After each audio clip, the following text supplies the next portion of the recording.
Rüyadasın Tarık. Uyan. Uyan.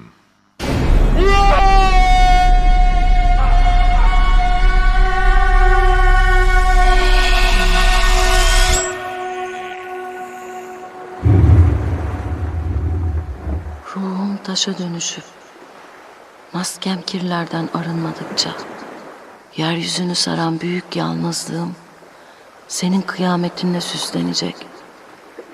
Ölüler gölgene can verdi. Söyle, kimsin sen?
Çıkmıyor mu Sema?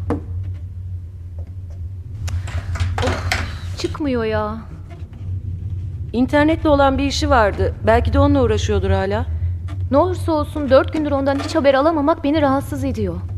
Tamam, buraya gelmemesini anlıyorum ama telefonlara cevap vermemesi çok saçma.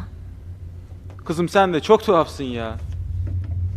Çocuk sana çıkma teklif etti, kabul etmedin. Arkadaş kalalım dedin. Biz erkeklerde de sizin kadar olmasa da biraz gurur vardır hani. Tabii ki çıkmayacak telefonu. İyi de onu iş yerinden arıyoruz. Sema'nın aradığını nereden bilecek ki? Vallahi ben onu bunu bilmem de Tarık geçenlerde kendine yeni bir bilgisayar aldı. O esnada da Sema'dan red cevabını yiyince kendini eve kapattı ve bilgisayarına daldı bence. Beni en son 4 gün önce gece yarısı aradı. Çok şaşırmıştım. Ne oldu Tarık dedim. Biraz sessizce bekledikten sonra bir şey yok deyip telefonu kapattı. Ya Tarık'ın bu hallerinin seninle ilgisi olduğunu sanmıyorum Sema. Çünkü birkaç gün önce bana da aynısını yaptı. Ya şaşıracaksınız ama bir hafta kadar önce beni de arayıp fısıltılı bir tonda ne olduğunu anlamadığım bir şeyler söyledi. Sonra da telefonu aniden kapattı.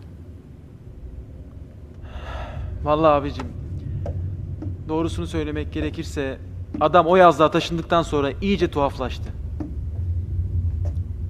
Orası geceleri o kadar ıssız oluyor ki üstüne para verseler kalmam orada. Şu anda evde olabilir mi acaba?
evde misin? Tarık.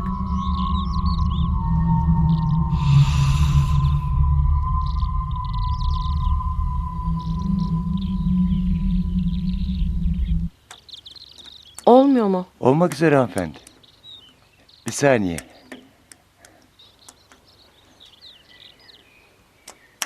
Açıldı. Evet. Buyurun.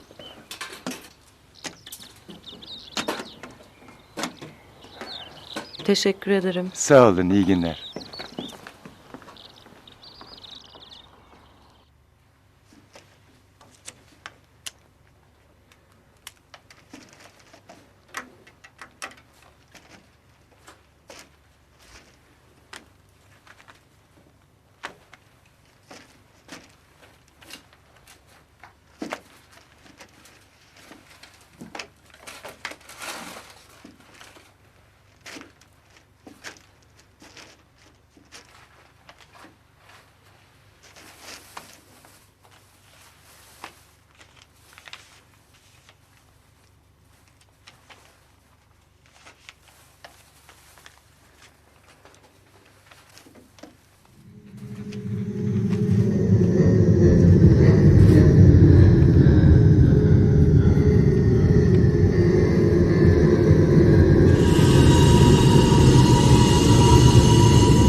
Ne olmuş buraya böyle ya? Nedir bu bantlar böyle?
Sen burada mıydın ya?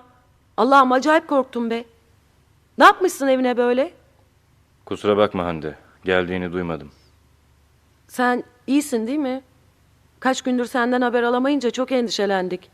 Hem telefonu niye açmıyorsun ki? Çalışıyordum. Meşguldüm. İnternetle olan işini bitirdin mi bari? Hayır, bitmedi. 4 gündür gece gündüz uğraşıyorsun. Nasıl bir iştir bu böyle ya? Anlatsana biraz. Ne hakkında? Boş ver.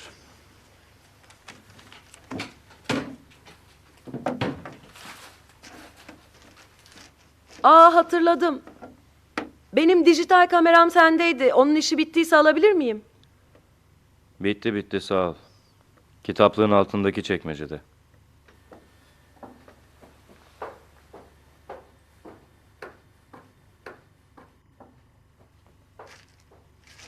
Ya Tarık, pencereleri açıp içeriye havalandırayım biraz.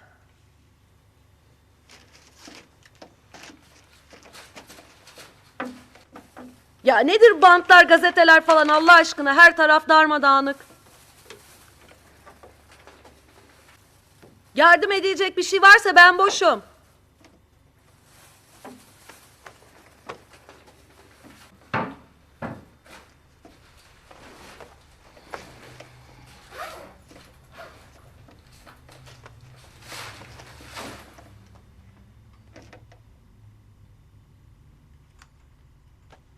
Biliyor musun? Senin için en çok Sema endişeleniyor. Kızcağız onun yüzünden bizi aramadığını düşünüyor. Aslında sen Sema'dan hemen vazgeçmesen diyorum. Ne demek istediğimi anladın değil mi? Tarık?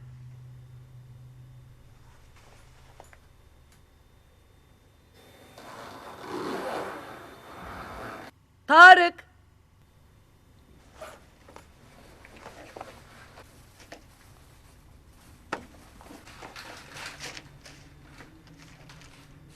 Tarık? Tarık?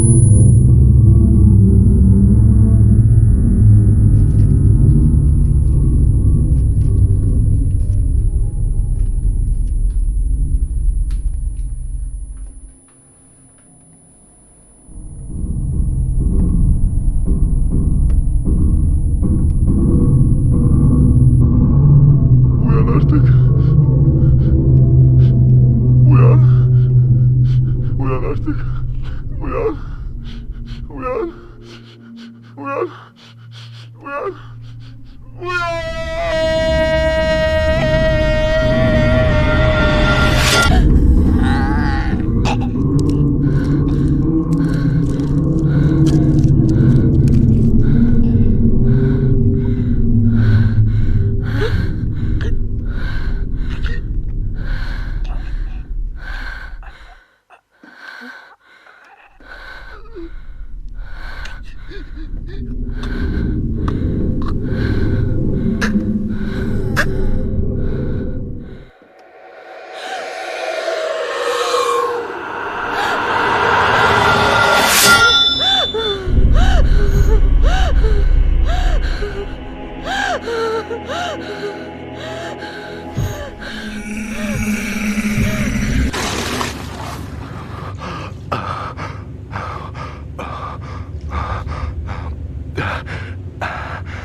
Alo. Alo amirim, günaydın. Haluk ben. Günaydın Haluk. Ne oldu? Amirim, bugün biraz erken gelmeniz gerekiyor gibi. Burası biraz hareketli. Dün çok garip bir intihar vakası olmuş. Merkezden bu olayla acil olarak sizin ilgilenmeniz istendi. Merkez dediğin? Amirim, Ankara'dan aradılar.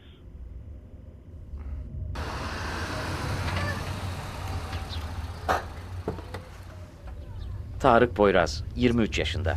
Dün saat 16.40'da yalnız yaşadığı evinde büyük bir mutfak bıçağıyla intihar etmiş gibi görünüyor amirim. Ön otopsi bulgularına göre vücudunda herhangi bir darp izine veya şiddet belirtisine rastlanmadı. Bıçaktaki parmak izi sadece kendisine ait. Zaten çocuk çevresinde son derece normal olarak bilinen ve sevilen biriymiş. İnternet üzerinden bir takım borsa işlemleriyle para kazanıyormuş. Son zamanlarda biraz içine kapanmış. Odasındaki dağınıklık da psikolojik problemleri olduğunu gösteriyor. Zaten olay esnasında evde onu ziyarete giden Hande Çerkez isimli bir arkadaşı da varmış. Sonuç olarak kızın söylediği de Otopsi raporunun belirttiği de aynı. İntihar. Ama nedeni meçhul tabii ki. Özür dilerim amirim. Ankara'nın bu olayla özel olarak ilgilenmesinin sebebi neymiş peki? Bunu biz de tam olarak anlayamadık. Söylediklerine göre bu tip ölüm olayları özellikle İstanbul'da arttığı için Neyse tamam. Şu bahsettiğin kız neydi ismi? Hande Çerkez şu anda dışarıda.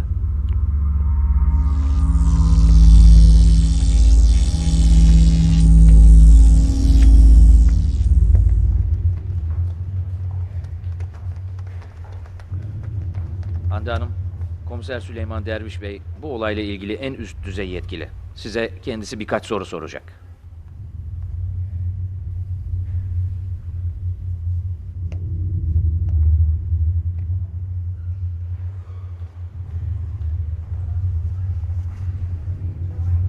Arkadaşınızın intihar ettiği kesin gibi.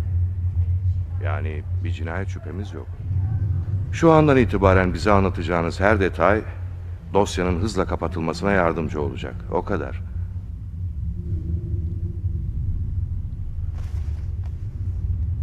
Hande Hanım, konuşurken yüzüme bakar mısınız lütfen?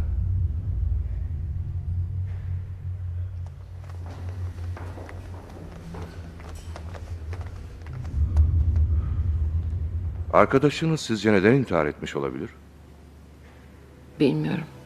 İntihar eden bazı insanlar neden denize atlamayı tercih ederler hiç düşündünüz mü? Çünkü denizi yumuşak, büyük bir yastık gibi hayal ederler. Veya şefkatli bir anne göğsü gibi. Hiç acı çekmeden öleceklerine inanırlar. Ama aslında en korkunç ve en acı veren ölüm şekli suda boğularak ölmektir. Demek istediğim, insanların intihar etme biçimi bazen nedeninden daha güçlü bir ipucu barındırabiliyor. Tıpkı arkadaşınızda olduğu gibi. Sıradan bir intihara benzemiyor. Öyle değil mi? Hande Hanım, rica etsem konuşurken yüzüme bakar mısınız? O gün içeride neler oldu? İnternetle olan işini bitirdin mi bari? Hayır, bitmedi. 4 gündür gece gündüz uğraşıyorsun. Nasıl bir iştir bu böyle ya? Anlatsana biraz. Ne hakkında? Boş ver.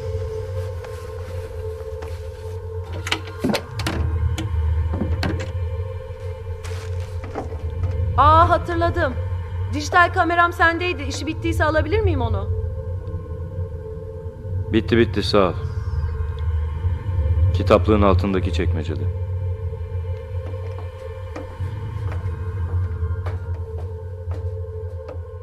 Uyan. Uyan artık. Uyan.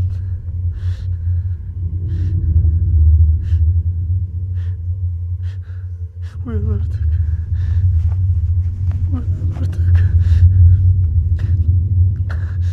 Uyan artık. Uyan artık.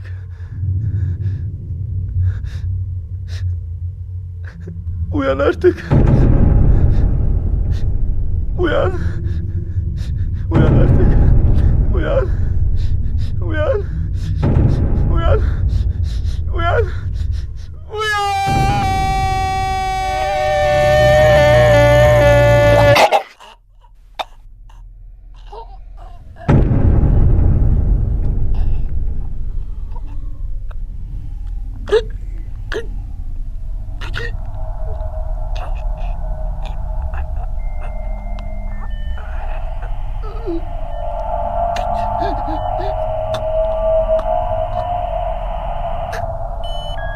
Rüyadasın Tarık.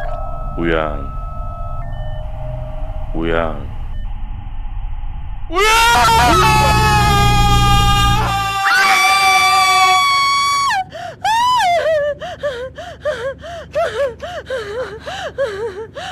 Hande abla, ne oldu? Tanrı, rüyamda gördüm.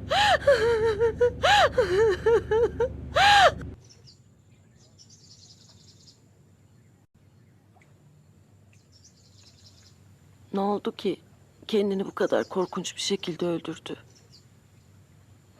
Arkadaşlar, bence hiçbirimizin suçu yok. İntihar aniden olan bir şey değildir ki. Yıllarca içe atılan sırların, acıların bir çeşit dışa vurumudur. Biz onu tanıdığımız sanıyorduk.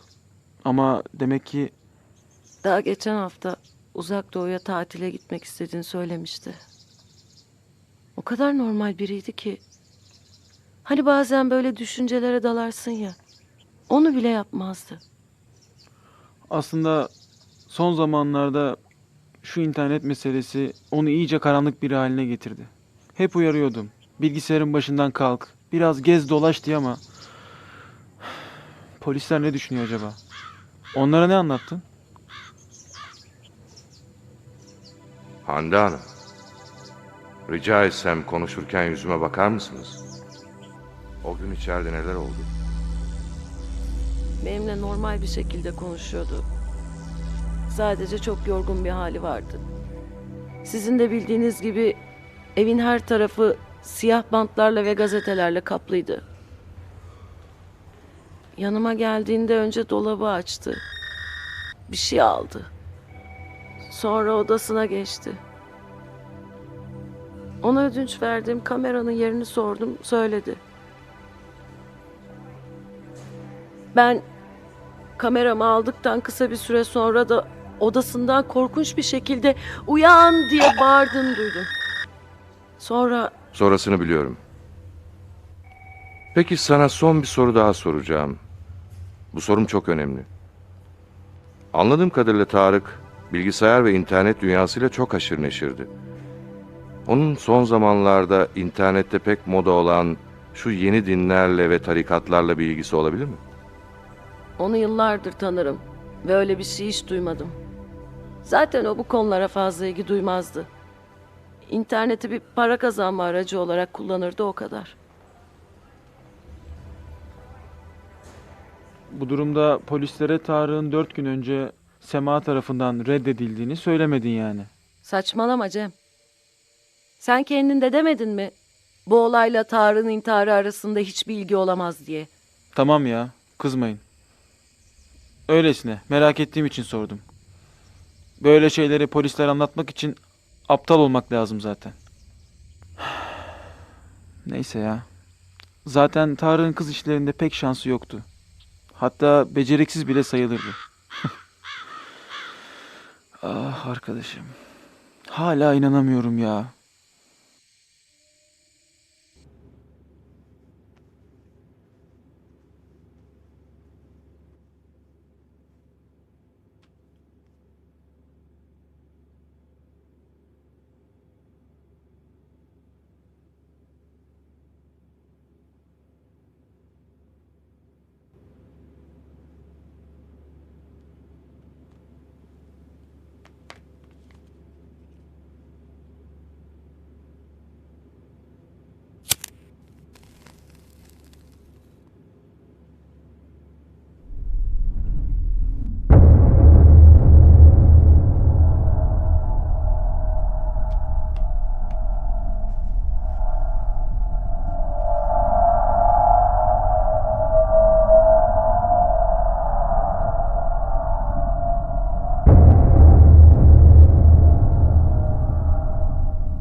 Ben değilim. Ben değilsin. Ben değilim. Ben değilsin. Öl. Öl. Öl. Öl. Öl.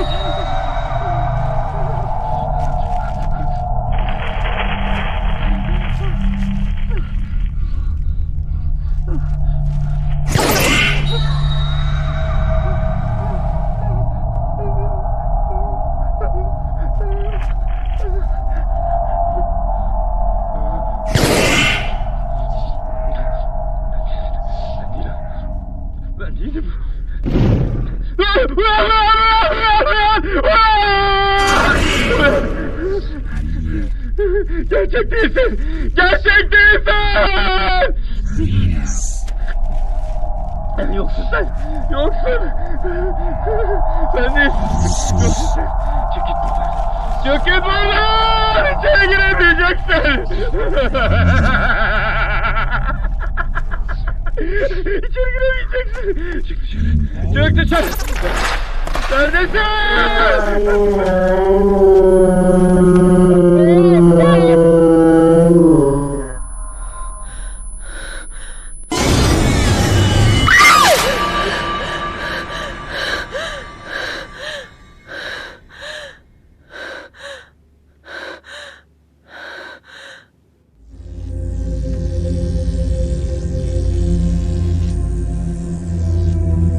İnsanı öteki varlıklardan ayıran özelliktir bu.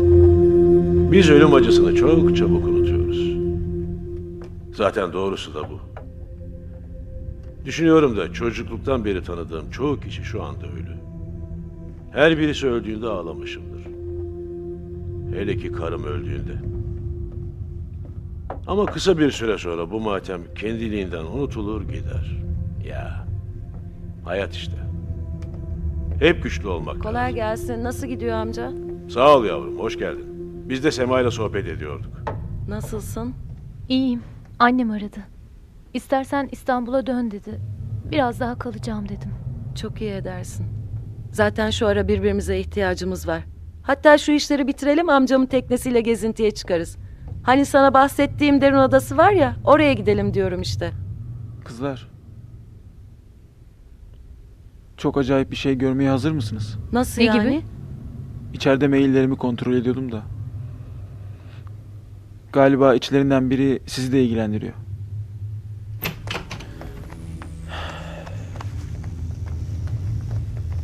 Ne oldu? Ne göstereceksin ya? Bir dakika beklerseniz. En üstteki maile bakın. 388 diye yazan. Adres Tarık'ın. Tarık Poyraz 11 Evet, bu Tarık'ın adresi. Mailin gönderildiği tarih de bugüne ait.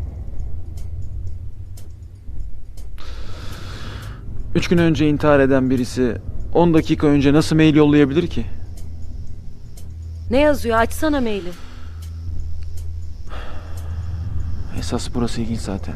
Çıkar beni buradan yazısının yanına tuhaf bir fotoğraf eklenmiş. Tarık'ın fotoğrafı.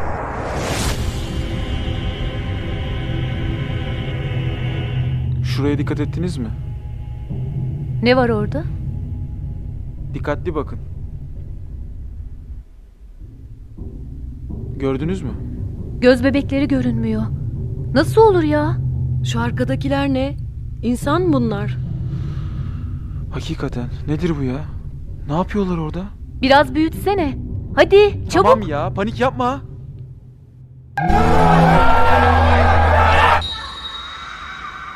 Bu fotoğrafı kim çekti acaba? Tarık'ın kendisi de çekmiş olabilir.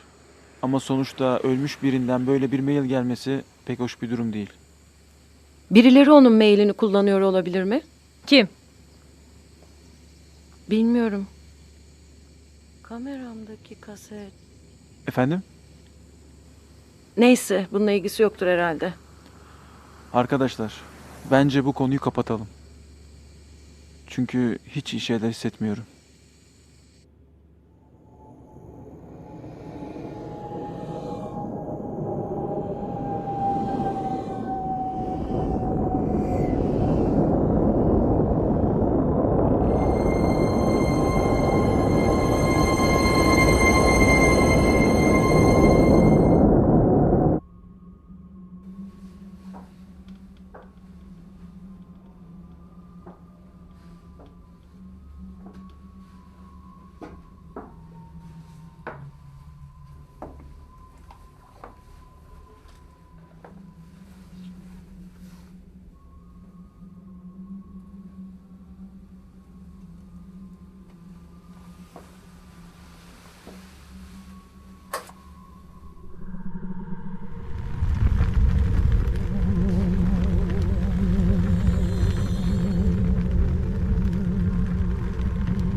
Alo? Haluk ne oldu? Sonuçlar geldi mi? Komiserim, intihar eden gencin bilgisayar bilgilerinden hiçbir şey öğrenememişler. Öğrenememişler mi? Neden?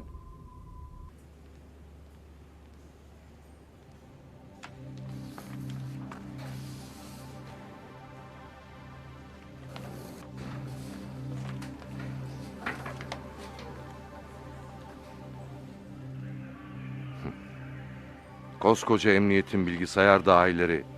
Bula bula bunu mu bulmuşlar? Nedir bunlar be? Amirim, işin tuhaf yanı onlar da ilk defa böyle bir şeyle karşılaştıklarını söylediler. Çocuğun bilgisayarında bir virüs falan da tespit edilememiş. Bütün bilgiler elinizdeki yazılar.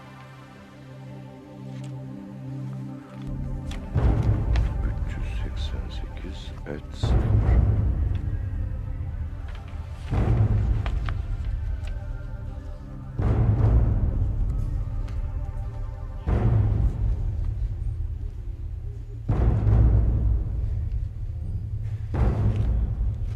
388 et 0. Beni nelerle uğraştırıyorsunuz ya? Evet. Bunların ne olduğu hakkında bir fikriniz var mı?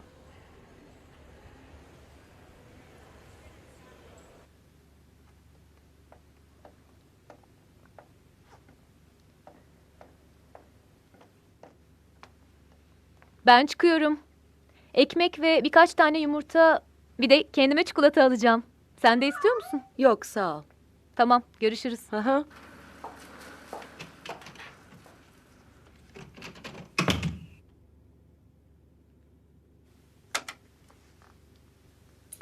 Daha önceleri Japonya'dan duymaya alıştığımız intihar haberleri şu anda Amerika'yı etkisi altına almış durumda. Ülkenin dört bir yanından gelen ve özellikle genç insanları kapsayan bu tuhaf ölüm haberleri Amerikan halkını sarsmış durumda. Kesin rakam tam olarak belli olmamakla birlikte son bir hafta içerisinde 1337 kişinin intihar ettiği sanılıyor. Bazıları önemsemese de yetkililer bu durum karşısında paniklemiş durumda. Şu anda Amerika'da olan arkadaşımız oradaki son durumu bize bildirmek için hatta bulunuyor. Evet Yasemin, Amerika'da neler oluyor? Önceleri New York'un arka sokaklarında başlayan birkaç intihar haberi Amerika'da pek ciddiye alınmamıştı. Hatta basın bile bu olayı birkaç küçük haberle geçiştirmişti. Fakat aniden bir virüs gibi ülkenin dört bir yanına yayılınca, daha doğrusu bu vakalar binli rakamlara ulaşınca hükümet alarma geçti.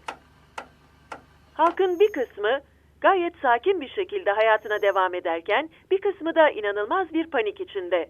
Hatta bazılarına göre bu olay Amerika'nın 11 Eylül vakasından sonra yaşadığı en büyük kaos. Özellikle üniversiteli gençlerin yaşadığı bu nedensiz intiharlardan dolayı süper güç Amerika'nın elleri kolları bağlı durumda. Politikacılar ve din adamları halkı telkin etme çabasında. Ama Amerika'yı saran bu korku bir savaş ne de terör korkusu gibi.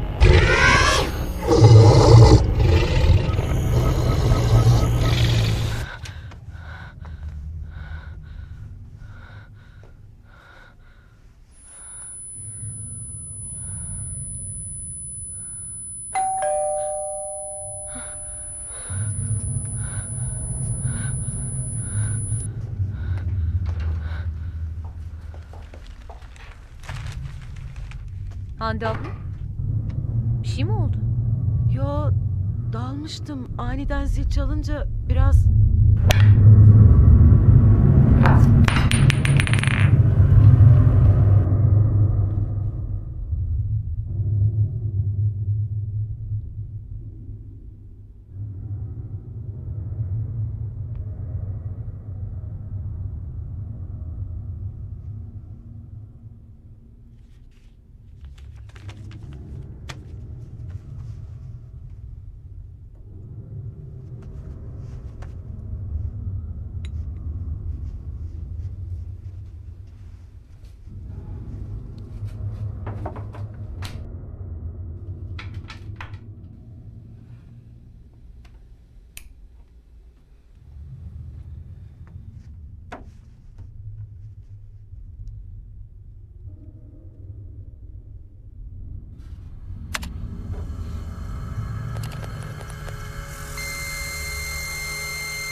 Nasıl olur bu ya?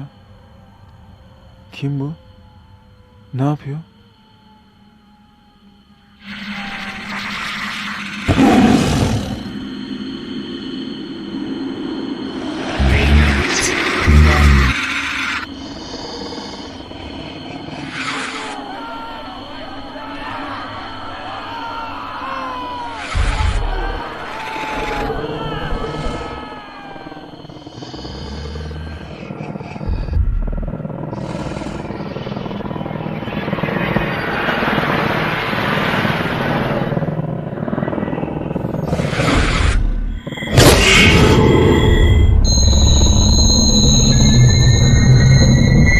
Bu ne be?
Alo.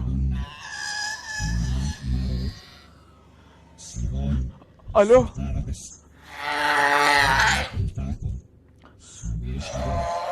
Alo. Damarlarım çatlıyor!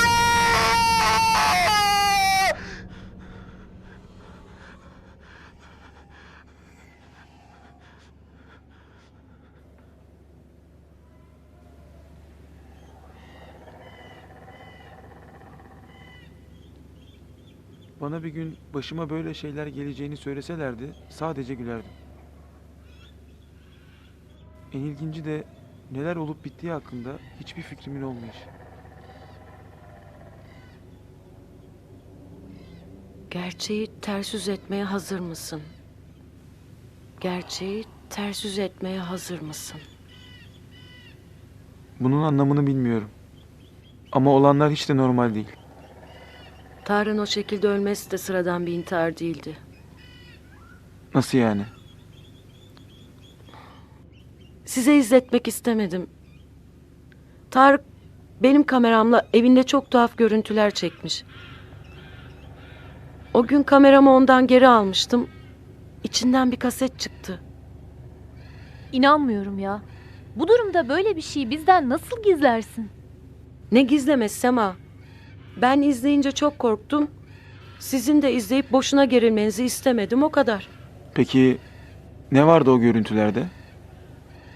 Sanki evinde birileri varmış gibi bağırıyor ve odasındaki bütün aralıkları gazetelerle ve siyah bantlarla kapatıyor. Bir yandan da tuhaf bir şekilde ağlayarak kendini tokatlıyor. Uyan artık. Gerçek değilsin. Gerçek değilsin. Uyan artık, uyan, uyan, uyan, uyan.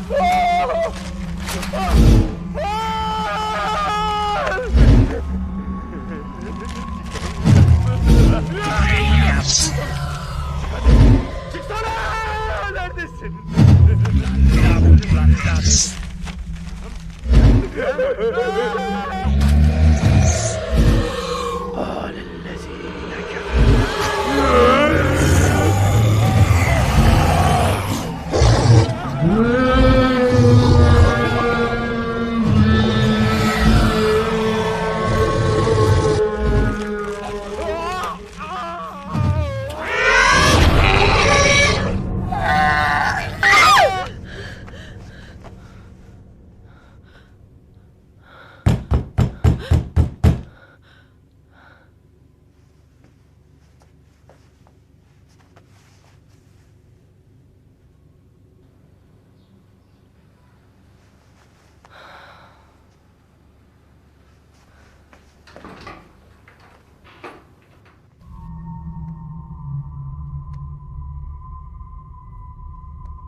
Pencereden baktığımda ikinizi görmüştüm.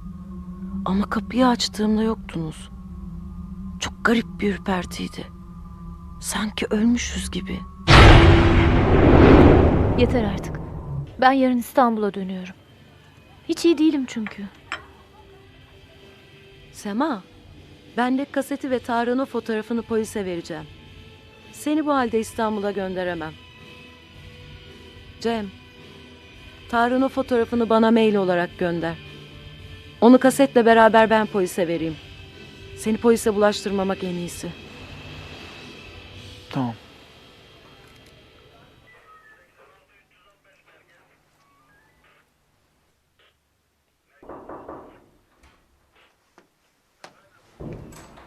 Komiserim, haberlerde bizi ilgilendirecek bir mevzu var. İstanbul genelindeki intihar sayısı 34 olunca da ister istemez Amerika'daki intiharlarla bir ilgisi var mı diye araştırmaya başlayan yetkililer nedense bu konuda fazla yorum yapmaktan kaçınıyor. Stüdyo konuğumuz psikiyatrist Ahmet Taşlı. Sayın Taşlı, hoş geldiniz. Merhaba. Efendim, söz konusu intihar vakalarını Amerika Birleşik Devletleri'ndekiler ya da Avrupa'nın bazı yerlerinde yaşanan intihar vakalarıyla bağlantılandırmak doğru olur mu acaba? Öncelikle şunu vurgulamak istiyorum ki İntihar eden insanlar belirli bir yaş grubunda değiller ve şu ana kadar Türkiye'de dahil olmak üzere olayların geneliyle ilgili herhangi bir tıbbi ya da adli sonuca ulaşılabilmiş değil. Yalnız bir tek ortak nokta var. O da internet. O zaman bu durumda internet üzerinden faaliyet gösteren sapkın bir din veya bir akımla bağlantılandırmak doğru olur mu acaba? aslında Amerika'dan gelen yorumlar İnternette çok etkili ve gizli bir şekilde çalışan, mensuplarını bir çeşit fikir hipnotizasyonuna uğratarak intihara sürükleyen gizli bir tarikatın olduğu yönünde. Ama hepimiz biliyoruz ki internet üzerinden iletişim artık din, dil, ırk, sınır ve pasaport meselesini ortadan kaldırıyor. Fakat ben bu olaya çok farklı bir bakış açısı getirmek istiyorum. Bakın, şu anda bilim deyince akla Amerika gelir, öyle değil mi? ama gelin görün ki o ülke bile büyük bir kabus yaşamakta ve bütün Bilim adamları bu konuda tek kelimeyle çaresiz kaldı. Uzatmayayım. Bana göre dünya artık yeni bir döneme girdi.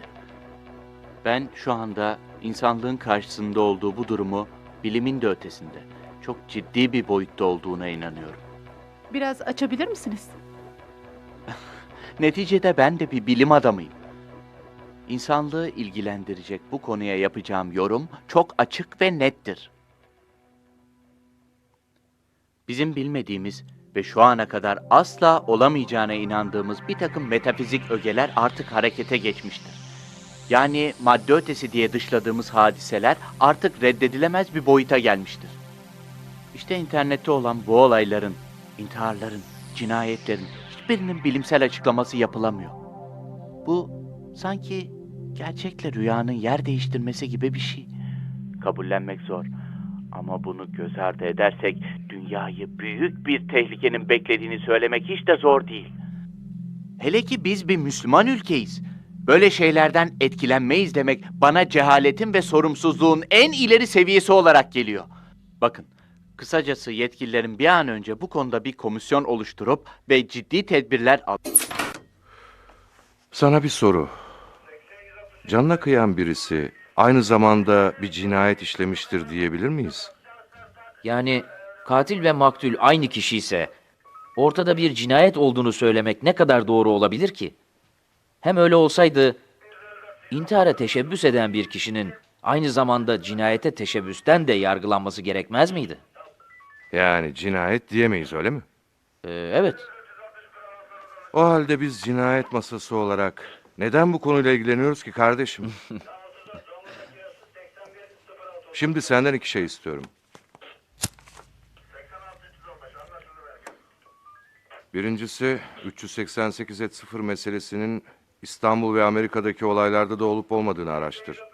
İkincisi de şu 388 rakamı hangi dinde ne anlam taşıyor onu bulmaya çalış. Baş üstüne amirim.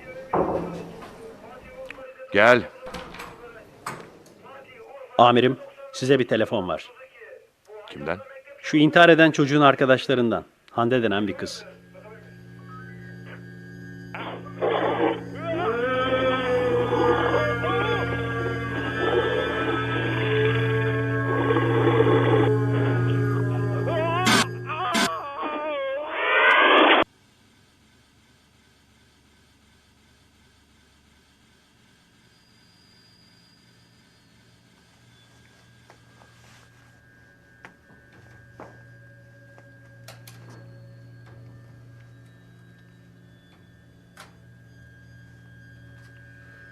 Bu kaseti alıyorum. Biraz daha detaylı inceledikten sonra tekrar görüşürüz. Bahsettiğim fotoğrafı size mail olarak gönderebilir miyim? Tabii. Burada mail adresim yazıyor. Buraya gönderebilirsiniz. Ha bu arada Tarık'tan gelen mailin subject kısmında 388@0 diye bir şey yazıyor. Biz ne olduğunu anlamadık. Belki işinize yarar diye söylüyorum. Tarık'ın bilgisayar bilgilerinde rastladık. Anlamını biz de bilmiyoruz. Arkadaşlarımız araştırıyor. Önemli bir şey çıkacağını zannetmiyorum. Neyse. Ben gideyim artık. Şu aralar internette fazla gezinmezseniz iyi olur. Bir şey olacağından değil, sadece tedbir işte. İyi akşamlar. Sağ olun. Size de iyi akşamlar. Tekrar görüşeceğiz.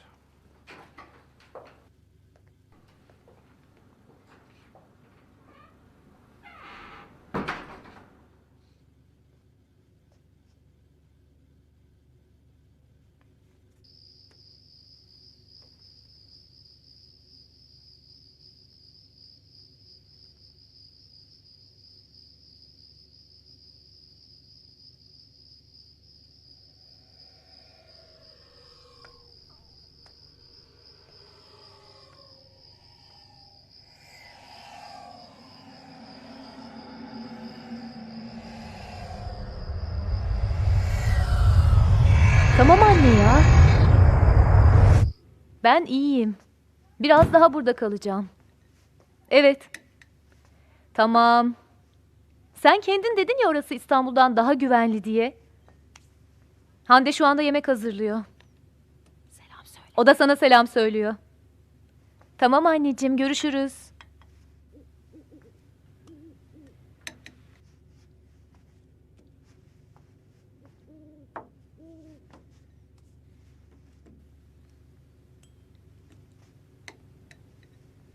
Tarık'ın daha önce hiç tuhaf huyları var mıydı? Yoktu. Sence o görüntüde kimden kaçıyordu? Ya da neyle konuşuyordu?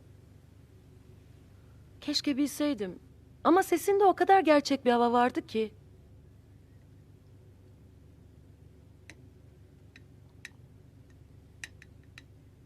Cem. Ne yapıyor acaba?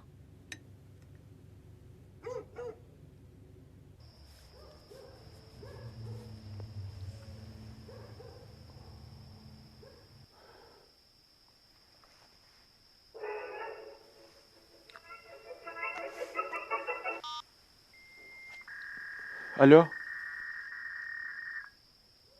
Alo?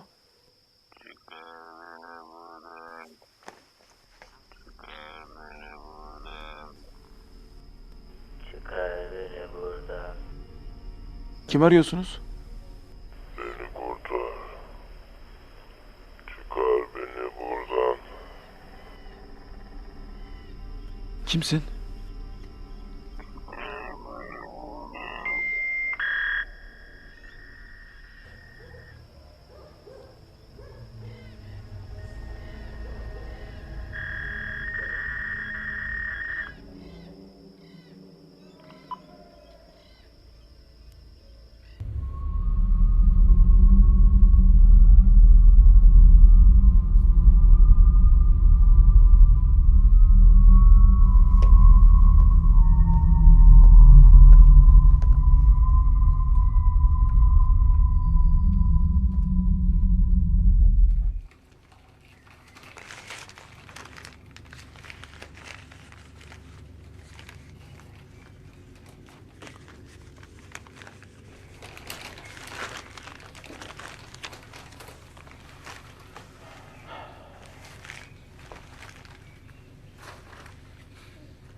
Şu anda rüyadayım. Şu anda rüyadayım. Bu ne be?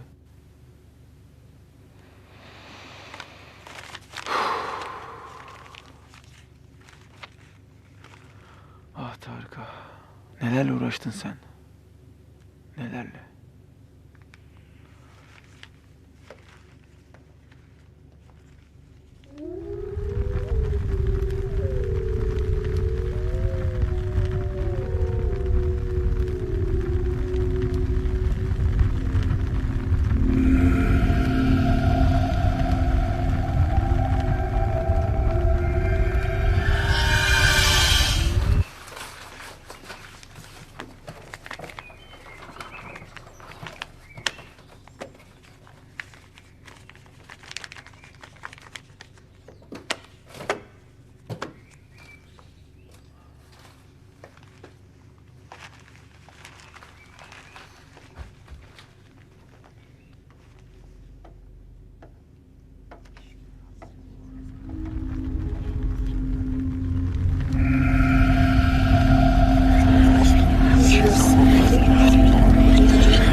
Alo.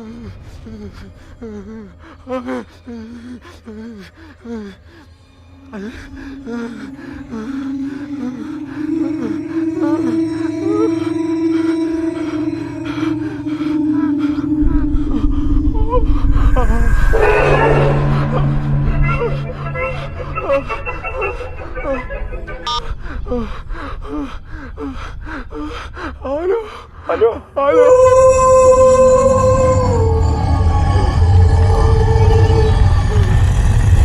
Yardım edin. Damarlarım çarpıyor. Damarlarım çarpıyor.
Cevap vermiyor mu?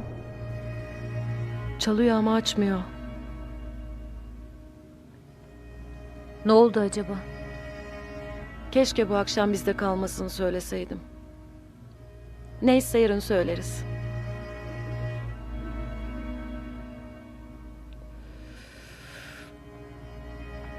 Hande abla, sence neden bütün dünyada aniden intiharlar başladı?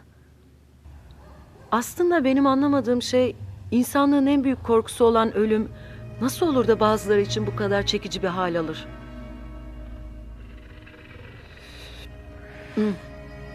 Tabii bütün bu ölenlerin intihar ettiği doğruysa. Hiçbiri diğerini tanımadığına göre başka ne olabilir ki? Bilemiyorum.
Acıktın değil mi canım? Yemeği hemen hazırlıyorum. Artık kızartma falan yapmayacağım. Kolesterolüne dikkat etmen lazım. Bundan sonra haşlanmış sebze yemekleri, salata ve meyve yiyeceksin. Sigarayı bırak artık demekten dilimde tüy bittiği için bu konuyu açmıyorum bile. Ama doktorun dediği gibi formül basit. 3 beyazdan uzak durmalısın canım. Un, şeker ve tuz. Ama önemli bir şey daha var. Onu da sen söyle. Su. Evet, bildin aşkım. Su.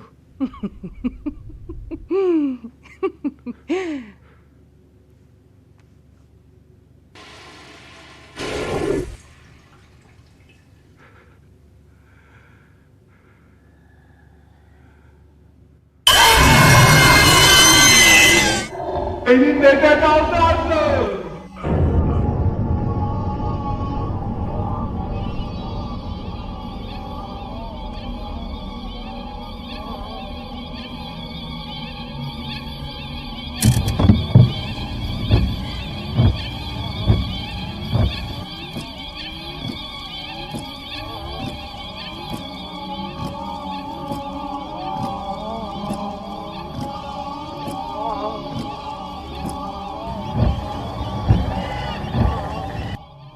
Aşk bir zehirdir.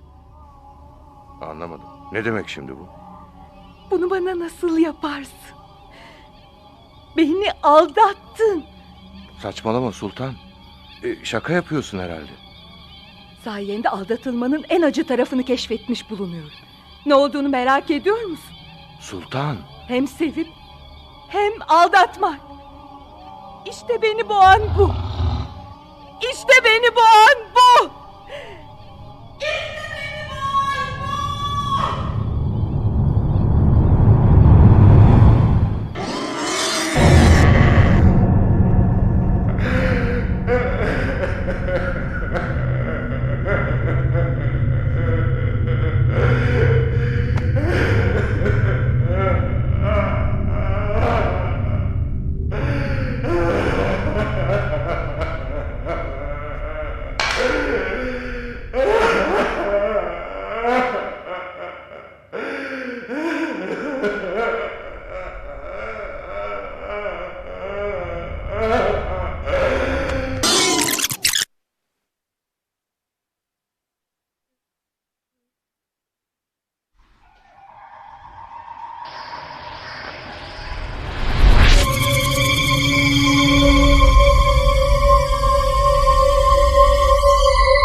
Alo.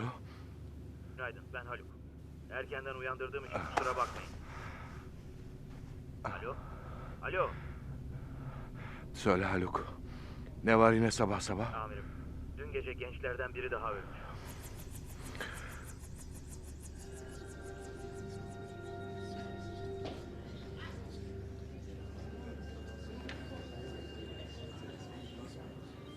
...23 yaşında. Cem Terzioğlu. Daha önce intihar eden Tarık'ın en samimi arkadaşlarındanmış. Çıkar o sakızı ağzından. Pardon abi. Tabii ki öteki iki kızla da tanışıyorlar. En son dün öğlen gibi görüşmüşler. Nasıl öldüğü tam anlaşılmasa da cinayet havası pek yok. Adli tıptan biz gelene kadar cesedi kaldırmayın dediler. Kızlar yine hiçbir şey bilmediklerini söylediler.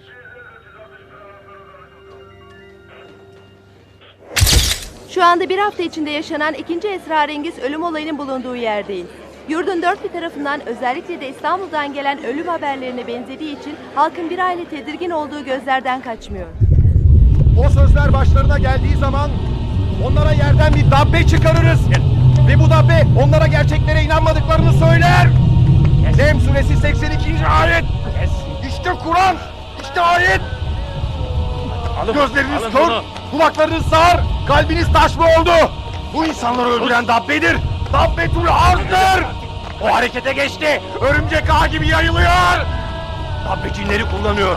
Dabbe cinleri kullanıyor. Dabbe cinleri kullanıyor. Dabbe cinleri kullanıyor. Dabbe cinleri. Sus be.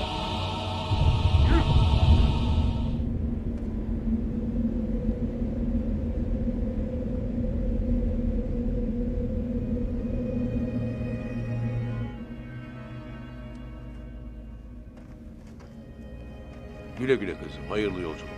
Sağ ol Ali amca. Annene babana çok selam söyle. Söylerim. Uçaktan iner inmez aramayı unutma, tamam mı? Ararım. Gittiğim için bana kızmıyorsun değil mi? Yok canım. Niye kızayım? Hem anneni endişelendirmeye ne hakkımız var? Kendine çok dikkat et, tamam mı? Sen de.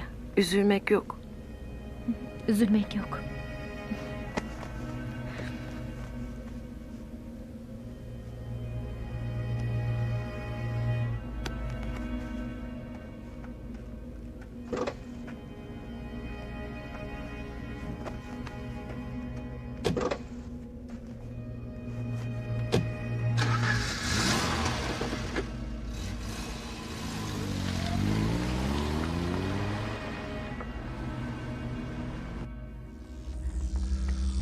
Komiserim, emniyet amiri geliyor. Tamam peki. Tamam. Durumlar vahim Süleyman. Ankara'dan az önce faks geldi. 2 gün içerisinde bu ölümlerle ilgili detaylı açıklama bekliyorlar. Bugün en az 10 defa aradılar beni. Yarın bir şeyler hazırlayıp masama koymazsan başımız çok ağrıyacak. Amirim, bu vakalar öyle kolay çözülecek gibi durmuyor. Dünyadaki olaylarla Türkiye'dekiler arasında nasıl bir ilişki olduğunu bulmamız için... Yahu bırak şimdi dünyayı kardeşim. Bu tür şeylere dalarsan başımızı daha da ağrıtırsın. Millet zaten galeyana gelmiş bahane arıyor. Senin görevin belli. Raporunu hazırla masama koy. Bir an önce gönderelim Ankara'ya, kurtulalım ya, Allah Allah. Baş üstüne amirim. Sen dua et de şu delinin gelip kameranın önünde bağırmasını, yarın İstanbul basını yayınlamasın. O zaman el aleme meze oluruz işte.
Efendim? Alo, Hande benim, amcan. Nasılsın kızım? Deminden beri ev telefonunu arıyorum, hep meşgul çıkıyor. İyisin değil mi? İyiyim amca, sağ ol. Şu anda internette olduğum için meşgul çalıyordur.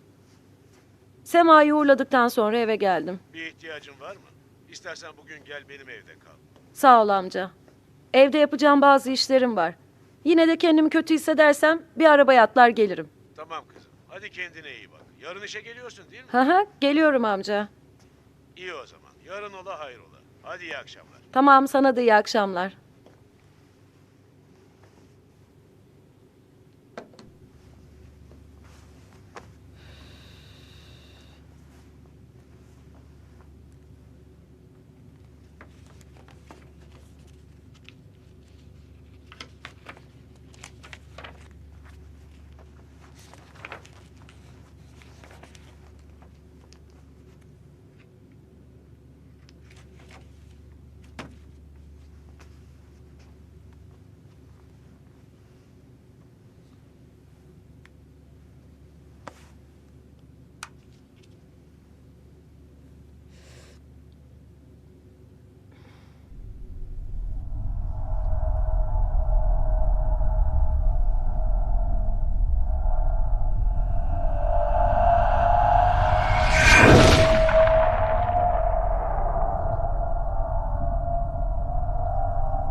Cinler.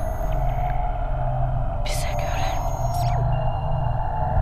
Aynanın içindekilerdir.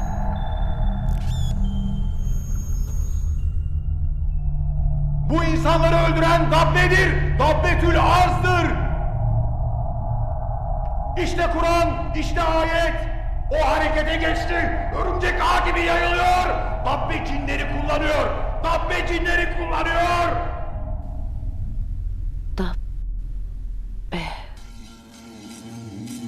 Cem.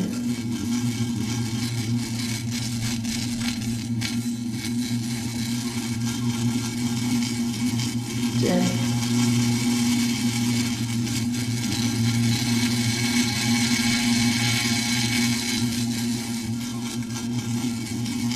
Cem ne oldu sana? Ne oldu?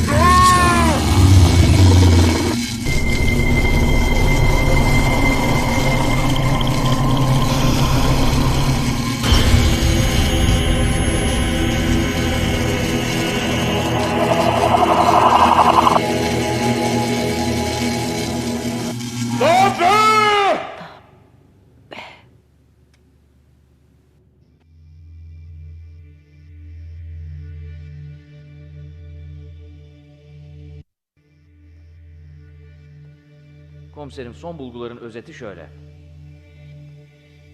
1. Ölümlerin nedeni hala net olmamakla beraber veriler cinnet sonucu vuku bulan intiharı gösteriyor. 2. Şahısların yasa dışı bir kurum veya kişiyle ilişkisi tespit edilemedi. 3. Burası önemli. 388-0 meselesi bütün dünyada ortak olmakla beraber ne anlama geldiği hala bilinmiyor. Şu ilk ölen çocuğun mailinden gelen resimdeki tünelle ilgili bir şey bulabildin mi? Demir yollarından bu civardaki bütün tünellerin bilgisini istedim. Yarın gönderecekler. Bu arada dün gece evde o resme bakarken acayip ürperdim amirim. O adam. O adam nerede? Onunla konuşmamız lazım. Sakin ol Hande. Önce biraz nefes al. Hangi adamdan bahsediyorsun? Bugün elindeki Kur'an'la bağırdı ya. Hani olay yerinde onu polisten uzaklaştırmıştı. Hemen onunla görüştürün beni ne olur. Hande Hanım, onu serbest bıraktık. Meczubun tekiymiş zaten. Şirince köyünün yakınında bir yerlerde dünyadan kopuk yaşayan bir deli diye tanınıyormuş. O deli falan değil. Nereden bildi? Nasıl bildi bilmiyorum ama 388-0'ın ne olduğunu bugün söyledi aslında. Biraz daha açık konuşursan biz de anlayacağız.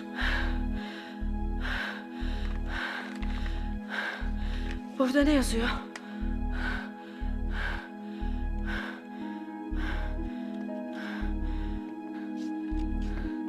Şimdi ne yazıyor?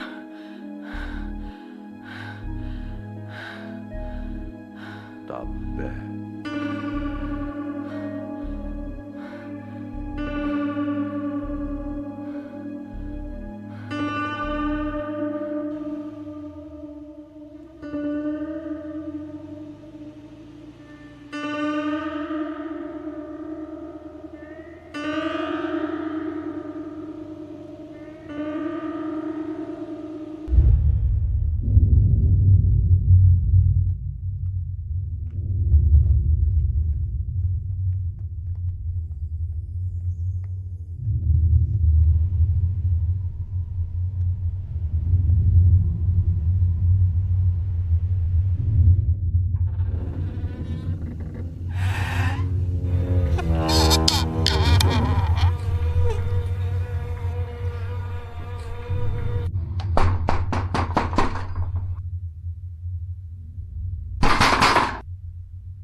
Topraktan gökecek. Nukemun uğraşacak. Yapacak. Mutlaka çıkacak tabi. Topraktan gökecek.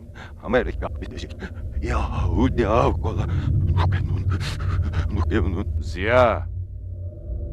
Ziya! Buraya bak. Sana bir şey sormaya geldik. Ziya! Bu adamın bizi dinleyeceği falan yok. Dabbe. Nasıl anladın Dabbe olduğunu? Söylememeliydim. Söylememem gerekirdi. Söylememem gerekirdi. Söylememem gerekirdi. Söylememeliydim. Söylememeliydim. Söylememeliydim.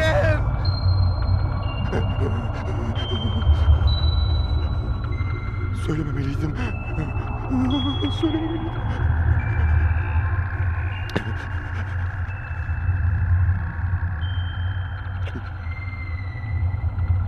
Bana ve karıma zarar verecekler. Karın var mı senin? Tabii ki var. Hani nerede? Burada. Bize bakıyor.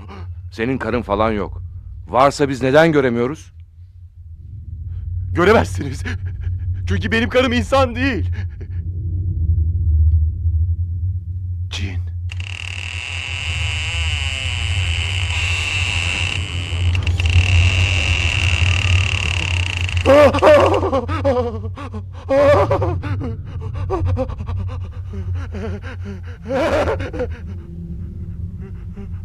Şu anda bizi görüyor mu? Evet. Peki adı ne?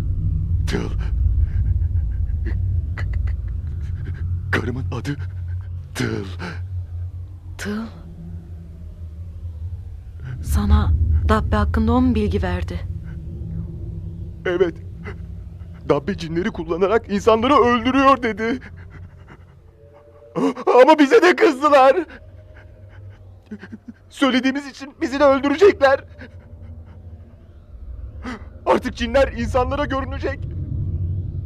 Her tarafta onlar olacak. Çok az kaldı. Çok az kaldı.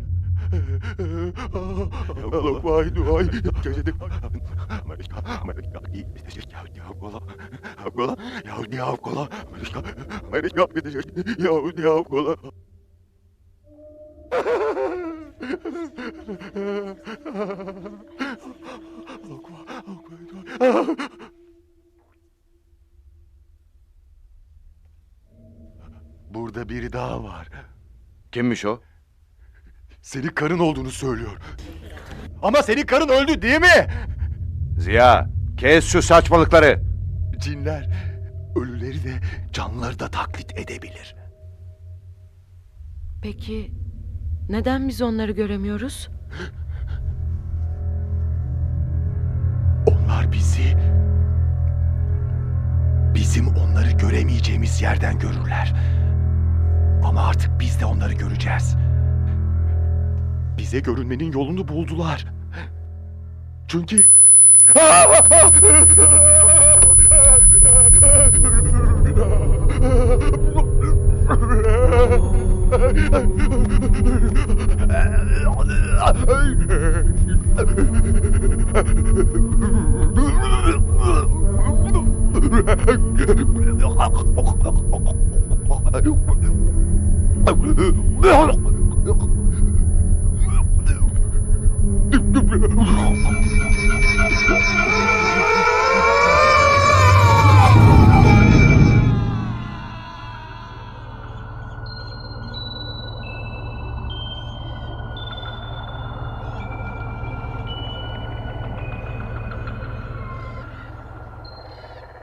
Cinlerde de teknoloji varsa interneti ele geçirmiş olamazlar mı? Saçma. bütün dünyada ölen herkesin bilgisayarlarından dabbe çıkması da mı saçma? Ben bu ilişkiyi cinlere bağlamak yerine kendilerine dabbe diyen bir topluluğa bağlamayı tercih ederim. Ya görünenler? Hepimiz bazen halüsinasyon veya tuhaf rüyalar görürüz. Ben bile sürekli bunlarla boğuşuyorum. Karınıza ne oldu?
Alo?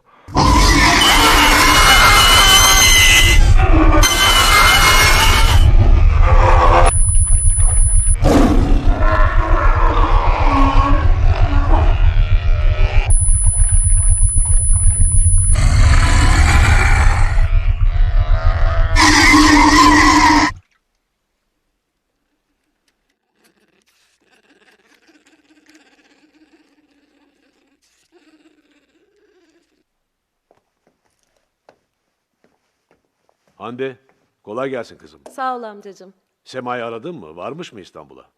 Evet hemen arıyorum.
Amca?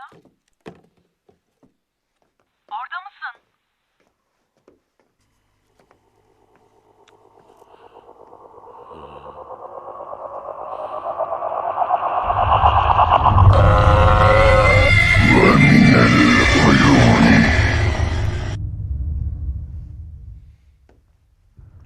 Amca?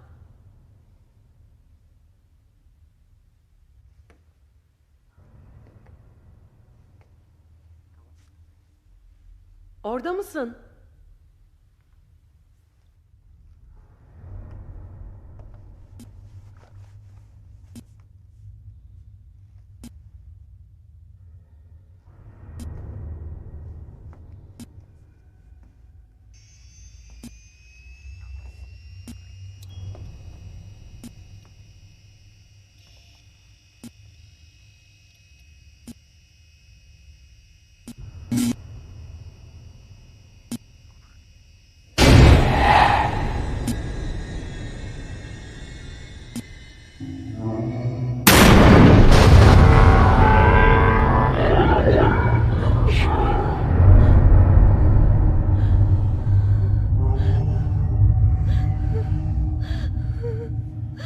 Kimsiniz siz? Ne istiyorsunuz?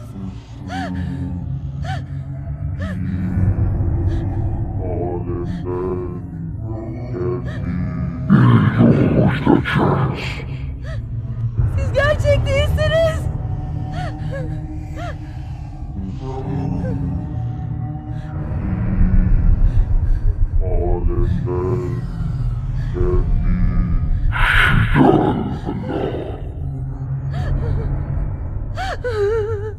Hayır.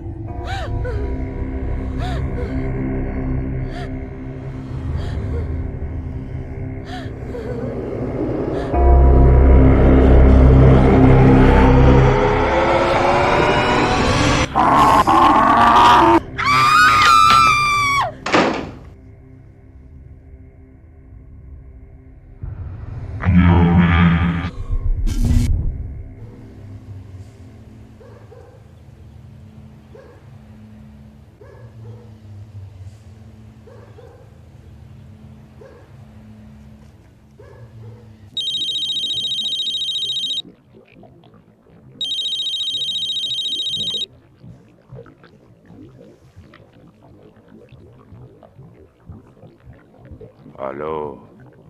Haluk neredesin? Amirim, size güzel bir haberim var. Tüneli buldum. Önünü falan temizlettim.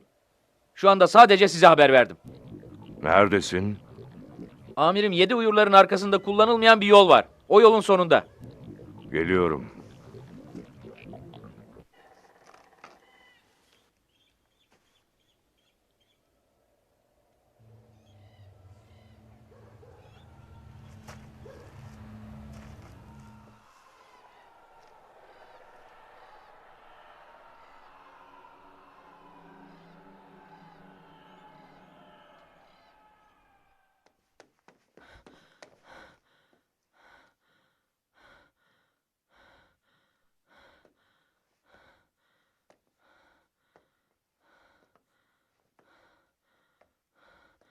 Kimse yok mu?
Çalışsana.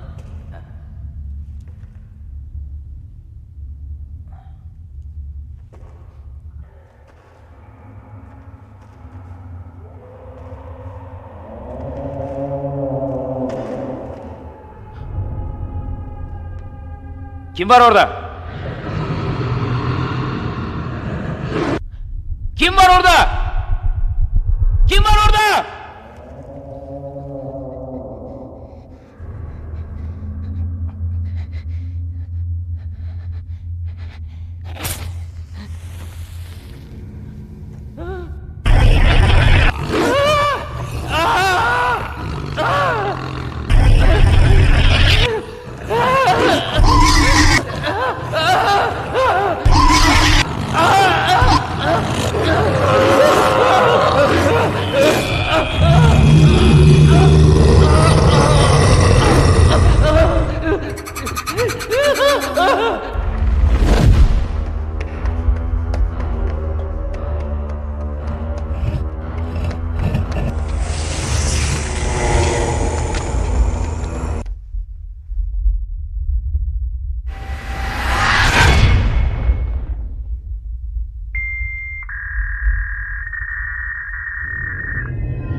Süleyman Bey!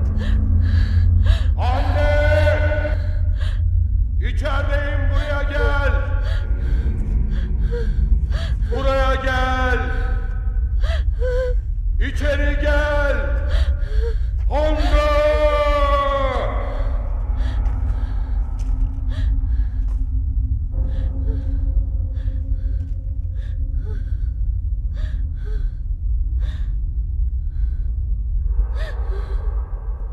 Süleyman Bey!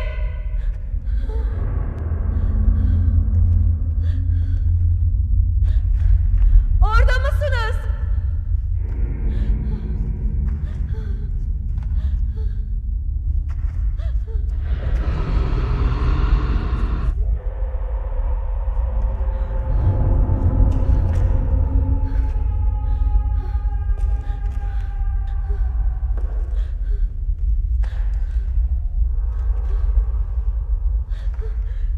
Süleyman Bey! Ne yapıyorsunuz orada?